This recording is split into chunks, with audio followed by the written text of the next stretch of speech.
Hi, everyone. Thanks so much for joining me for another episode of So Zoom In, where I love bringing you people who are in the creative flow. I have a very special guest today. She is an award-winning producer and has produced over 50 films, and she has an online mentoring program that I can't wait for us to dive into. Thanks so much for joining us. Caitlin Delaney, thank you so much for joining me on So Zoom In. It's so great to see you. How are you? I'm good. I'm good. I'm sitting here in Canada's capital, Ottawa, and it's absolutely frigid today. So Frigid meaning what it's so exactly? cold. It's so cold where I am right now. Okay, I hate to say this. I am in Los Angeles and it Oh, was 68 degrees yesterday, oh and my I gosh. was cold at 68. Oh my gosh. Well, thank you so much for joining me. I have to say, I really admire you. You are a producer of films. You've done over 50 films. You've won awards. You've really just made it happen. And this is such a male-dominated business. I'm Yes. really proud of you. I mean, Thank you so much. and now you have an online program helping aspiring producers. And I Mhm. think so many people get confused as to what a producer is. It seems like there's so many different types of producers. What kind of role did you play as a producer in making films? How did that start off for you? Well, I started um, at the very bottom as a production assistant, getting coffees, making coffees, grabbing lunches for producers, all of the things that you think a low-level production assistant would do. And I loved it. But what drove me is I always wanted to get to the next level. So if I was the production assistant, then the assistant production coordinator, I wanted to be the assistant production coordinator.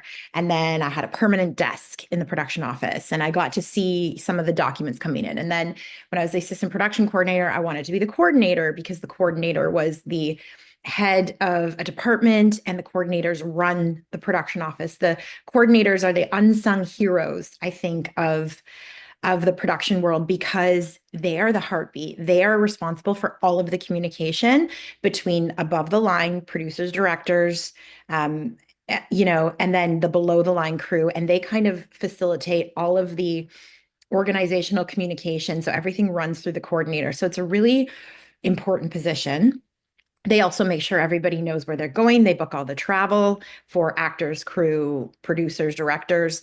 They do all of the immigration paperwork, and they're just make everything function.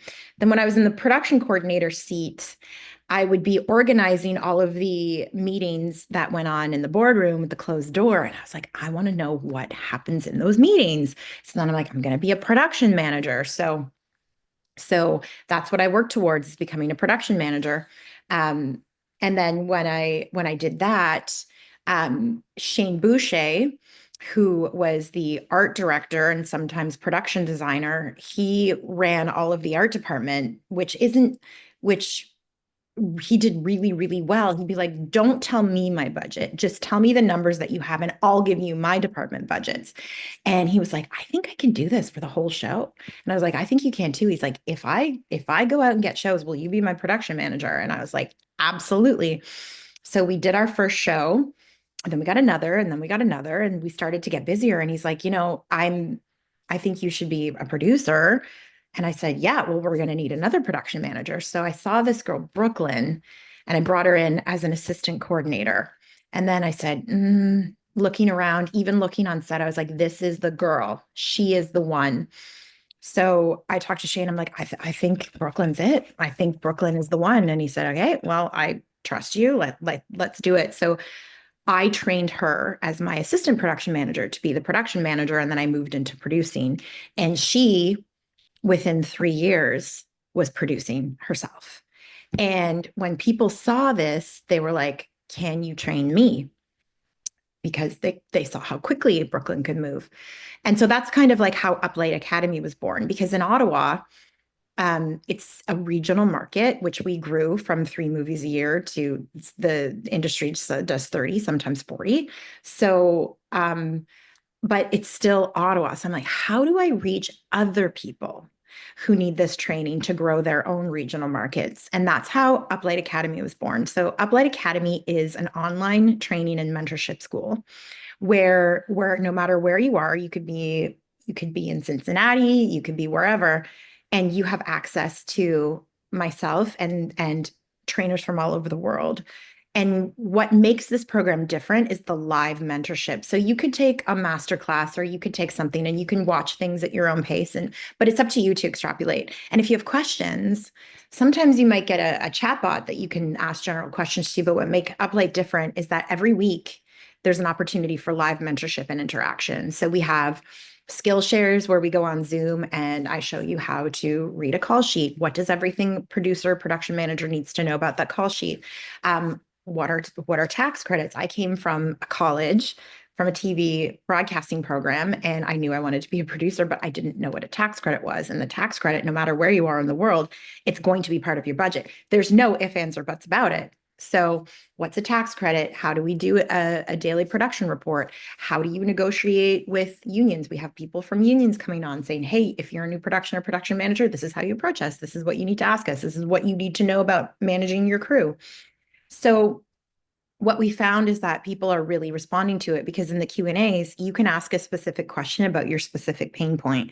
And what that's really important because when you're driving up a regional market and you're the one that's at the forefront, you don't have mentorship that you can ask for in your city because you're the trailblazer, you're doing that. And it's also really great too, because you don't have to necessarily be in a regional market. You could be somebody in Los Angeles. It's like, how do I move quicker? How would I condense my knowledge to get to my goals further? So that's what we do there, myself and the other mentors. We just make sure that access to information is shared and that the ability to ask questions about your specific pain points is that we're just trying to condense and contract you having to go out there and find all of this on your own, because we can really make sure that, sometimes information gathering can take years. We're gonna crunch it right down. We're also creating a community where people from different markets get to know each other because 80% is just showing up.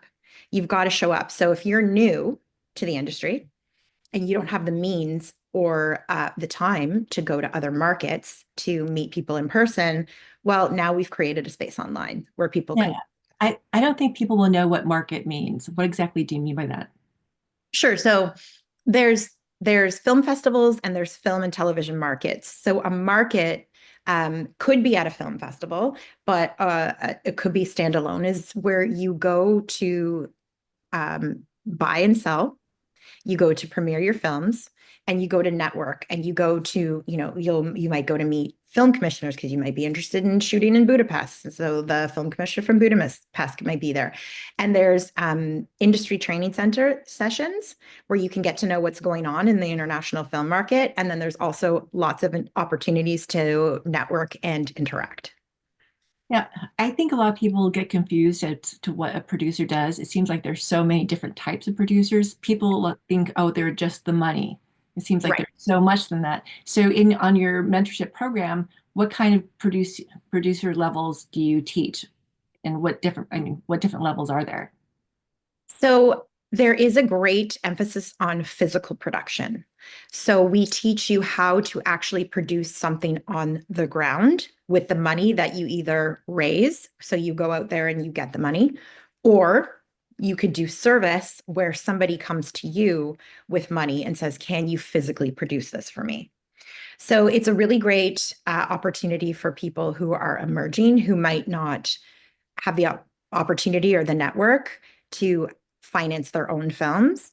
But what it does do is give them the skill set to produce for other people. So the executives might be sitting in LA, they send you money, you hire the crew, you engage all the unions, you negotiate with the vendors, you facilitate the tax credits, and you produce this movie for them. Now, for an independent film, which a lot of them are non-union, would it still be the same type of structure, the same steps that you would for a union film, or is there a big difference? There's not much of a difference other than actually engaging the union. A really good producer will follow the spirit of union because a lot of crews, especially in regional markets, will work on both union and non-union. It's up to the producer to provide fair and equitable wages and working conditions. There are producers that go their whole career working non-union. You'll only succeed if you are, fair and equitable. My town was union until non-union until 2020. So my whole career up until 2020 was non-union. Sometimes we do still produce non-union. Sometimes it depends on the size of your budget. Sometimes the budgets are so low, they're underneath the union thresholds. So you would get dispensated that the unions say, okay, it's such a low budget that, you can use our union members. We might negotiate a small stipend back to the union. You might get full dispensation. But it's really just the spirit of the union, whether you're union or non-union. Which I think that should go across the board for everything. Now, Yeah. you've done over 50 films. That's so amazing. I've produced over 50. I've worked on many You more. have. So how did you pick, or how do you decide to work on a certain project? Was it something that just kind of came to you as you were working on one project, or were you able to ever pick and choose or decide what you wanted to spend your time on? How did that come about for you? So a lot of the movies that I've worked on have not been something that I've financed. It's been something that I've serviced. So that's really how we started, was servicing these movies for other financiers. But as you grow, you develop relationships with financiers and with networks because you're delivering to networks or with film studios. And then once they get to know you, then you get in a position where you can say, well, I have this idea of this movie, or we've been working on these sort of things, or, we've noticed that you're producing these kind of things. We have something like that. So then you kind of start that conversation and you can work with them directly instead of another intermediary financier. And then that's when you really get to drive your own projects and things that you really want to work on. And so that has that happened for you where you've worked on your own projects? Yes, Or we have. Yes, okay, we have. how does that feel for you? It's it's really great. To be, media shapes the conversations in so many ways. And to be somebody who's part of that conversation is really exciting. It's really, really exciting. It's something that, it's aspirational. That's where you get into the business because you want to tell stories that mean something to you and you have interest in and such. So when you get to a place where you're green lighting, which means the financing is in place and you're going forward in production, when you get to that spot and you've had meaningful contribution to that, or it's your idea, it's indescribable. It's such a wonderful feeling. What was your most favorite project you worked on? Something that just sticks with you to this day? Oh my gosh. There's been a lot. My second movie that I was a production manager on really, really, really stands out because it informs so much of what I teach at the academy. It was our second movie, Shane and I, and it was day one, and it was 3 hours into the day, and things had gone not well, not well. So my out of town producer, I was at base camp. So base camp is where all of the actors' trailers are, where the hair and makeup trailers are. It's where everybody gets ready before you move over to set. And she took me into one of the empty trailers and she was like, what is going on? This is a disaster. Your communication of your team is terrible. I don't know what's happening, but you need to fix it. And so as on my second job on set, even though I'd done many movies, this was only the second time that I had been the leader. I was the production manager. I was the production manager is the top of the below the line crew. They're, everybody's kind of quote unquote boss. And I was like, she's not wrong. And I realized like it was a leadership and communication problem. And that felt to me. So I had to look at myself and go, what happened today? And how do we fix that? So, a lot of those things I realized could have been handled better in pre-production. So we added going forward a logistics meeting. Like, what are the logistics? Where's base camp to set? How many drivers do we have? Does hair and makeup have enough support? What are the timings on the call sheet? And then it realized like what I needed to do before day one, having conversations with each individual department manager and stuff. So one of the things that we do in the academy is a day one prep, not just whatever, but like if this is your first time or maybe close to your first time, what do you do on day one? Because I didn't do it well. So let's have a conversation about what I did, what my failures were, which led to a disastrous day one. And let's break it down so that you don't have to get pulled into a trailer and asked what the hell is going on here. I think it's great. Well, I think nowadays with the internet and so many opportunities to create your own projects, with cell phones and all these new technologies, a lot of people wear many hats. So you'll have the director producer, or you have the screenwriter, producer, director, and they feel if they can raise the money, they can make whatever they want. But it seems like there are these steps because you are working with so many people. If you, and especially a lot of older people, I'd say probably out of college, who have that desire to always make their own film and they just want to do it, but they don't really think of all the steps. So for your academy, would you say it's open to all ages, or would you say it's open? It's it's open to all ages, and it's it should be for people who are exactly like that, who maybe are like, I don't want to just like be a producer or a production manager. I want to be a director that makes my own films. That's great. That's incredible. However, do you know, even though you're funding it yourself, um, do you know what you need to sell it? Because you need specific documents that you're going to be able to prove to whoever buys it that they can confidently air it. Do you have your contracts in order? Do you have insurance? Do you have chain of title? Do you have permissions to shoot where you shoot? Have you done any clearances to make sure that you're not using artwork that it could come back on the distributor? So there's a lot of different things. I would say anybody who wants to be a director, anybody who wants to be the head of a department, we also reverse it. So anytime we say like how you be a producer and production manager, we always flip it. It's like, how do you deal with your gaffer? The gaffer, then we say, well, what would the gaffer do to really interact with producers to make sure that their team? So we always make sure it's geared, although it's very heavily specifically focused to producers and production managers. It's anybody who wants to do content creation and sell that content. It's also a really great place for scriptwriters who want to be showrunners. So you could be a scriptwriter for your whole life, but you want to move into showrunning. Well, showrunning is a producer's job, really. So do you understand what you need to do to move from writer's room to on set? And you're a writer, and that's how you're making your money. So you don't have time to go and intern or start over and learn it, whatever. So come to the academy and we'll teach you everything you need to know about being a producer while you're still doing your job. So we found that there's scriptwriters who are really finding it really meaningful and helpful, because they know what they need to know, and we provide that knowledge gap at a rate and a pace where it's comfortable for them. So the academy's two parts. It's 30 videos on development, pre-production, production, post-production, sales, and distribution. They're watch at your own pace. You can watch them all in a weekend, or you can do it at your own pace. And then the live mentorship is where you really get to dig in and interact. And we understand that, not everybody can come at the times that we're live, so everything's available in our archives yeah. Well, I think what's so interesting about being a producer is you have to have relationships. You have to literally get along with your crew, or it's just not going to happen. And there's so many components to making a movie or a TV series.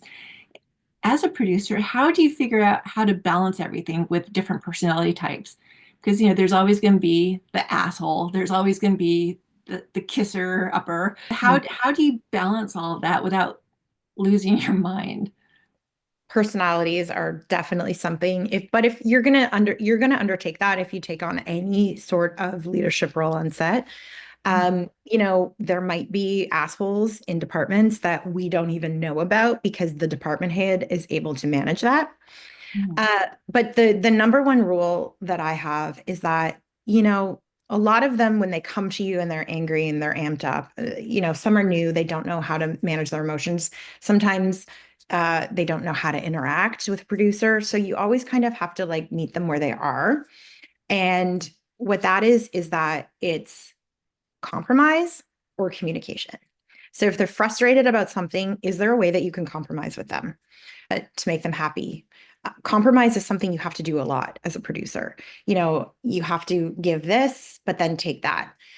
And then another thing is communication. And what I've learned over the years is crew really do not respond to just straight up no's. They just don't. So I find it's a no, however.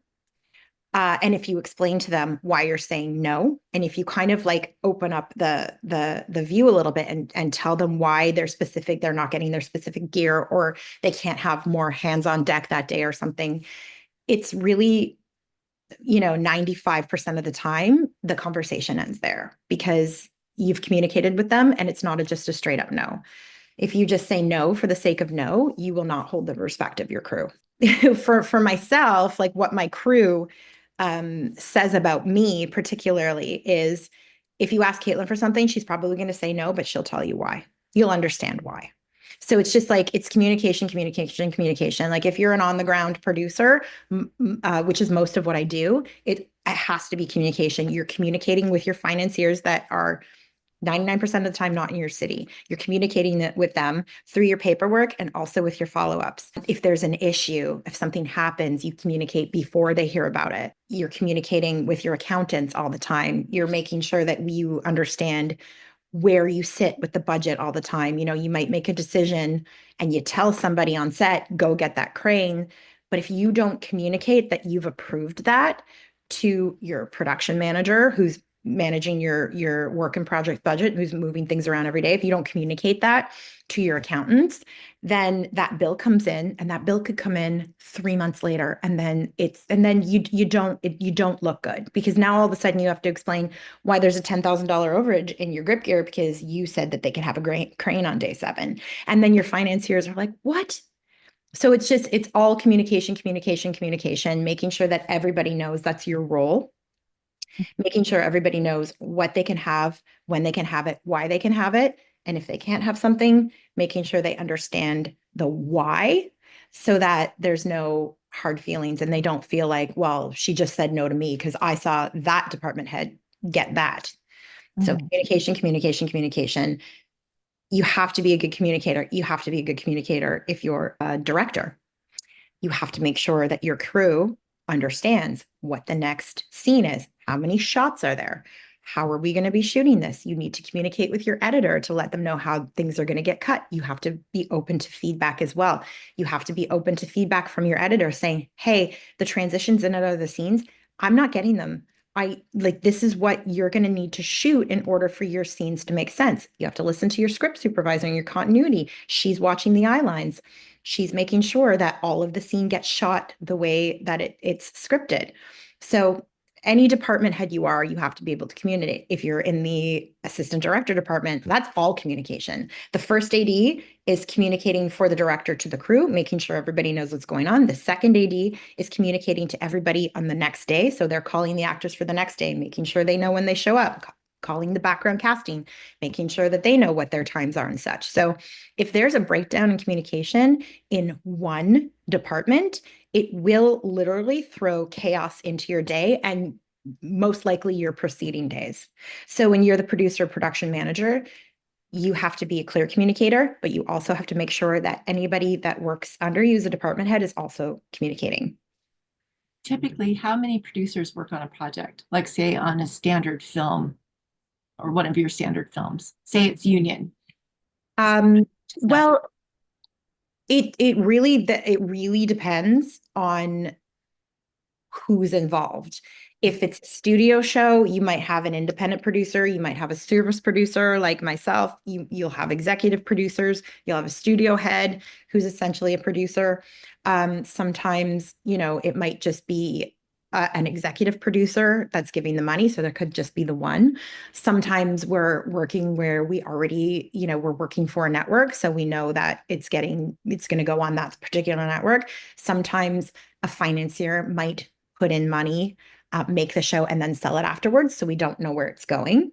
So we have to be really clear communication on that as well. Like if we don't necessarily know where it's going, but we know who we'd like to sell to, we have to make sure, if we want to sell to a particular network, well, we need to know we're not going to be swearing. We need to know that there's not going to be nudity if we think it might want to sell there. So there's a lot of communication in pre-production too. Even if we don't know where it's going, a lot of decisions need to be made between the financiers and ourselves on the ground. So they're really, I've worked on productions where there's 10 producers in different roles, and I've worked on productions where there's two. Okay. And how about for post? Once the film is shot and in the can, has gone through editing, what kind of role do you take then? Or is that something you're still involved in as a producer? Well, it depends on what my role is. So for service, if it's for a big company, they'll have a post-production supervisor, and we'll just make sure that all of the post-production accounting is done correctly and sent off. Sometimes we're involved in doing the tax credit, sometimes we're not. So that's something that on each project we'll individually negotiate what our role is specifically in post-production on a project-to-project basis. So there's no one mold fits all for what we do. But you kind of have to know everything anyway going in. We do. So we're responsible for the budget. So when we say, "Hey, Mr. Financier, we can make this movie for 5 million," that includes the post-production. So we're looking at the script, we're looking at who the director is, we're looking at the elements. And so we have to protect the budget off the back end, even if we might just hand it off after production. If they go into post and what was scripted can't be financially doable, then that falls on us. So we're responsible off the front end to make sure that the entire script and the money that the script supports can support it all the way to the end, whether or not we're in post production. It sounds so stressful. So, It can be. It so can be. many times you hear, "Oh, we've gone over budget, we've blown the budget." Well, when they say that, what happens then? Do they have to scrounge around for extra money, or They do. are They do. negotiations made thereafter? Or what's the Yeah. worst case scenario? The worst case scenario is that you've blown the budget. And I would say that that's a communication failure right there. Um, it's your responsibility as an on the ground producer to make sure that you're informing your financiers about what decisions cost. So if you've had conversations where you're going to do it for this amount of money, and then your director comes in and wants something, something, something, you have to communicate that. Like, "Hey, if we're going to get a telecrane for 3 days, that's going to be $75,000. You don't have that in the budget. That's $70,000 overage. From what I can do, I can't find that 75,000. So then if they say, "Well, we're going to get a telecrane, it's going to look amazing." If I've really communicated that that's an overage, then that those executive producers with the money, they would be responsible for that. That would be their shortfall. If I don't communicate that and I say, "Sure, you can have a telecrane," and we go 75,000, I might never work again. you know, like it's all about communication. That's Right. 100%. Yeah, communication. there's there's just so many elements to making a film, and I don't think people really realize how important relationships are, or how important it is to work with people cohesively. So I really admire that you've done it so many times too. Like in 1 year, you did like six. 16. Oh my God, that's just amazing. How, and then is it? I've heard before you have like a script in development, a film in production, and something in post production. Is it that kind of? Yes. Yes. When you're working as much as we do, you're usually in development, pre-production, production, and post-production all at the same time. And we've been in production on more than one movie at the same time, and post-production in more than one movie at the same time. So it's really just, managing schedules as well, and making sure, you're giving appropriate attention to each movie at each stage that it's required. But if you do a really good job in pre-production, production oftentimes handles itself. If you and each department head go in to your production understanding what needs to be shot and have had conversations, it's more than likely you're going to have very smooth sailing on your production. Sometimes things get thrown in. I mean, I mentioned that I'm in Ottawa, Ontario. We might have a big snowstorm, and we're supposed to be shooting outside. So it's things like that that you can't anticipate. Other than that, if you're really communicating well in pre-production, you will have a smooth production. Well, so many people say it's all about the script. Mm. The script is the foundation of the production. So Yeah. that's why you need a great script. But so many times you hear stories that where the script just gets changed by so many different people up the line. You know, the director changes it, one producer changes it, the executive producer changes it, all these people start changing it. So what process do you as a producer, as a producer, do you have regarding the script? Do you have any say, or is it just something that you have to go with what's presented to you? If we're working on something that's been approved by the network, it's really important that you're shooting what's on the page. If you have time, sometimes, a director and some actors will be like, I think we could really, say these lines. And if there's time in the day, that's something that, can happen, but you would never do that until what is scripted and approved is shot. So that's your job as a producer too, because sometimes you get directors and actors that are like, this could be really cool and this could be really cool. But as a producer, you're there to support the creative, but you're also there to protect the investment. And those financiers have invested in this script. So it's your job to make sure that that script is shot. Online mentoring course, do you talk about scripts, that how they're approved, how they get to the stage of producing? Yes. Yes, we have a masterclass with Roger Damon Price, who's the creator of You Can't Do That on Television and The Tomorrow People and many other TV shows in Britain and Canada. And we talk specifically about how, as a writer, do you work with producers? Because sometimes you're hired for a job. It's not your idea. Sometimes a producer will come to you and say, hey, you wrote these 3 screenplays. They're very much in the voice that I think would be great. I'd like to hire you. It's your work, but it's not. You're in communication. So we talk about, how do you work with people who are paying you to do a job versus you might have come up with writing all your own things and you've been the sole creative voice in a project. So we really talk to people about how do we do that? What can you ask? What can you push back on? So we really teach people we teach people how to communicate. And I hope your listeners aren't getting tired of me saying that word. That it is what it is. It is what it is. If you want to do something along the lines of what I do, you have to be a good communicator. Now, you've done some acting yourself, right? In my early 20s, I did, yes. What do you think about what was your experience like as an actress? I had great experiences. I had really great experiences. But what I really liked about producing is that actors really are only involved in going to set and saying their lines and acting, whereas a producer, you're involved in all phases of production. So that was what was really interesting to me. It was just much more of a natural fit for me, especially back then.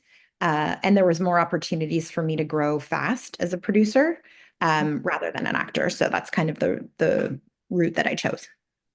So now, so many people say it's such a male-dominated profession. It's predominantly men. What has it been like for you as a woman being a producer, getting these things in? Do you find that there is that difference, or are you in there as a producer and you guys get the work done? With my work at one department, it's definitely very equalized. I wouldn't say that there's been any issues with that. Have I had instances of misogyny through my career? Absolutely. Has it been frustrating? Totally. Did it slow me down at all? No, not even a little bit. But yes, it's unfortunate. It happens a lot to the younger women because as women, smile, sweetie, like you should smile more. Like, oh, where's that big smile today? Or are you frustrated? Oh, you're so emotional. And I think younger women just don't have the life experience. Now, uh, being the age that I am, I wouldn't take that shit from anybody. So, but that comes with experience and confidence. When I was first coming up, I didn't have any experience. I didn't have any confidence. And now with 50 movies behind me, you're not going to speak to me like that.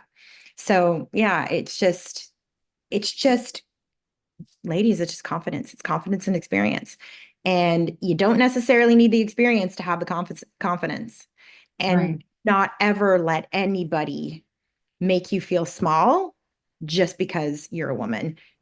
We are in those rooms more and more. We are driving the conversation more and more.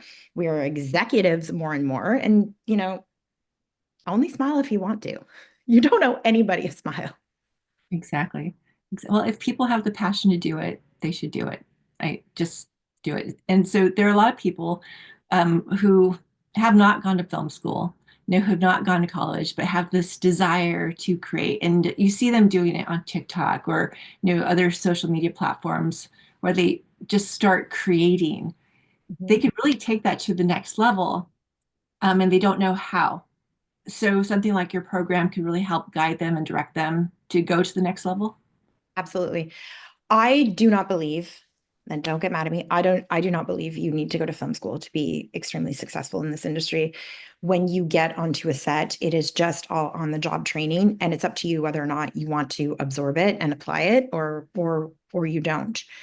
What creators on TikTok do very well, what independent filmmakers do very well is they display an innate ability to tell a story. So, do you understand engaging storytelling? Do you understand shot composition? Do you necessarily have to be a director in the beginning? No. What do you need? A great DOP. There are people, you can surround yourself with people that will elevate you so quickly that you don't necessarily need to go and sit in a classroom to do. What I encourage people to do is if they don't know where to start, get your friends together and start creating with your iPhone. Because if you come to somebody like me and says, I really want to get into directing, we have taken on first-time directors. We have never taken on a first-time director that doesn't have short films that they've done themselves. Because if we're going to put you on a $1 million, multi-million dollar show, you need to show us that you can tell stories, you can elicit performances, you can, use music, mood, and lighting. And we can tell if you only shot something for $400 with your friends, it doesn't matter because we're looking for do you have the bones? And money will heighten it. You'll get great actors, you'll get better cameras or whatever, but that innate storytelling, that doesn't cost anything. And, you know, shoot these films, take them to your local film festivals. Every small cities even have them and get feedback. Get feedback. If you think you know everything, then just do your own movies because you're not going to be able to work collaboratively. But if you're really serious about getting to the next level, get your friends together, shoot something and get feedback. Does your story make sense? A lot of times, especially when you're doing everything yourself, writing, directing, producing, you understand your story so implicitly. However, have you been able to, sorry guys, communicate that to your audience? So that's why feedback is really, really important and collaboration is really, really important because sometimes it's so cerebral and it's so ingrained and the stories in your heart, but it's not translating well. It's not coming across on the page. So one of the things that we do in Uplight Academy is every month we have a live pitching session. And this was also come from one of my mistakes where I got opportunities to get in some rooms with some major networks and I completely bombed my pitches. I was pitching projects that I wanted them to finance. And my comfort comes from physical production. So I went in there, I was like, I have this really great story and, it's going to cost this amount of money and I can shoot it in this many days and I da da da. And they're like, no, no, no, Caitlin, no. So I was speaking from what I knew, the passions, the budgets, the organization, whatever. And they're like, it doesn't matter. We don't care about the budget. We don't care how many days that we'll shoot. We'll figure that out later. We need to know, do you have a good story? And I did not communicate my story and I was cut off at the knees. So, what we do at the Academy is if you have an opportunity to get in front of somebody, we want you to come on, pitch to industry professionals. And I've taken pitch training now too. And I've gone back out and been more successful in the market. So, come and pitch to us and we will let you know, are you communicating well? Are you communicating your story points well? Do you know your story? So that when you do get an opportunity to get into your room and you won't flub it like the first 3 times that I did. So it's that kind of immediate feedback, which can really condense the time that it takes for you to get to the next level. Because if you can come and pitch to us and my panel of specialists from all around the world, we get you a really tight two, then it might not take you 3 times to say, I'm sorry, I just don't get it. Maybe it'll be that first time. Right, right. And it's interesting because now it seems like Hollywood is global. It's Yeah. not just in LA, it's literally around the world. How do people, I know people ask, well, how do you get the opportunities? I hear that so many times. How can I have an opportunity to pitch? How can I get into somebody who has money to finance my film? How do I do that? You hear, people hitting you up on LinkedIn or social media or sending emails. How would you advise someone to get opportunities, or what path can they take for something like that? So a lot of this industry is relationship based. So you need to show up. You show up to your local film community events so that you're getting on set to get experience. And when you get on set, you get to meet the financiers that have brought things to your town. And then when you get to a certain level, you would invest in going to markets and networking. One thing that I really teach people at markets is that, and I did this too, you go to a market and you think you're going to meet somebody and pitch your script and they're going to give you money. It's not what happens at markets. These are networking events. What you're hoping to do is you're hoping to go to these markets or festivals or film events, even in your town, and you're hoping to meet people, have a connection for follow up. So you create this relationship, you share their contact, you have like a meaningful conversation, you make this connection, and then you follow up with them at the end. So when somebody comes up to me at at Toronto Film Festival, I had so many people walk up to me on the street and be like, "Hello, I see your festival pass. Are you a producer? Yes. Here's my script." Like, well, no, that's not going to happen. Hi, who are you? I'm Caitlin. What do you do? Da, da, da, da, da. Okay, let's change conversation. And then afterwards. So when you go to a film festival or to a market, you're looking for connections, not Mhm. sales. Um, I mean, do people still get that? Yeah, sure, for sure. However, meaningfully, you need these connections to push you further in your career. All right. Which festivals would you recommend for people? Because I know you can't just stay in one area. You really have to venture out. Yes, it really depends. I mean, I go to a lot of them. Mhm. Um, I love the Banff Film Festival. It's for me in Canada. That's one of my favorites. I've been to EMF. I made great connections. I made a connection in Berlin last year, and that was February. And by September, we were in network pitching from a collaboration. So I think it doesn't necessarily matter where you go, it's how you market. It's are you making these meaningful connections? And one thing that I think is extremely important is become a member of a tribe. Like we're not singular. I will go to markets with my contemporaries, and there might be something that's just not appropriate for Ottawa because I shoot mainly in Ottawa. But I'll say, you really need to meet Tara Lee because this is where she lives, and these are her tax credits, and this is her kind of her landscape. And then I'll make an introduction, and I've had it happen too, where people have been like, my cities may not be the best for this, but you need to meet Caitlin, and I will go have a Zoom call or whatever, and then all of a sudden, no, we're producing for that. So um, it it doesn't have to be super competitive. We can help each other out. We can absolutely help each other out because scripts might come to me because they don't know the landscape of Ottawa. And I'm like, oh, you know what? This is a desert. This is a desert script. So then I would recommend somebody that I thought would do a great job. So that's kind of like how we connect as well. Is just making sure, like we're supporting each other and making sure that, we're sending projects back and forth and really helping each other out. I love that, and that's something you can find with Uplight, correct? You know, Exactly. There's a lot of networking opportunities. We have also too, like if you're, I heard that the tax credits in Winnipeg, Manitoba are great. Well, we have a master series where, you know, we have somebody from the province explaining the tax credits and why it's, a great place to shoot there. And then there's, opportunities to connect, like, hi, I'm in PEI and I'm looking for, department heads or whatever. And somebody might be, well, I'm interested. So if you can't find anybody local, come for me. So we kind of just like you're right, everything's so global, and we kind of just condense it into one online area where everybody can connect with what they need. I think that's wonderful. I just, if you have the passion and the desire to do it, you're right. Show up and learn how to communicate. I think that's probably one of the hardest things for people, how to really clearly communicate without, feeling that they're hurting someone's feelings, feeling like they're dissing one person, but to really be clear with their intentions. I think that's something everyone should learn, period. Great. Yeah, Absolutely. Caitlin, I think you are amazing. If people want to go to your website, where can they go? So uplightacademy.com or uplight.ca, both of them go to the same place.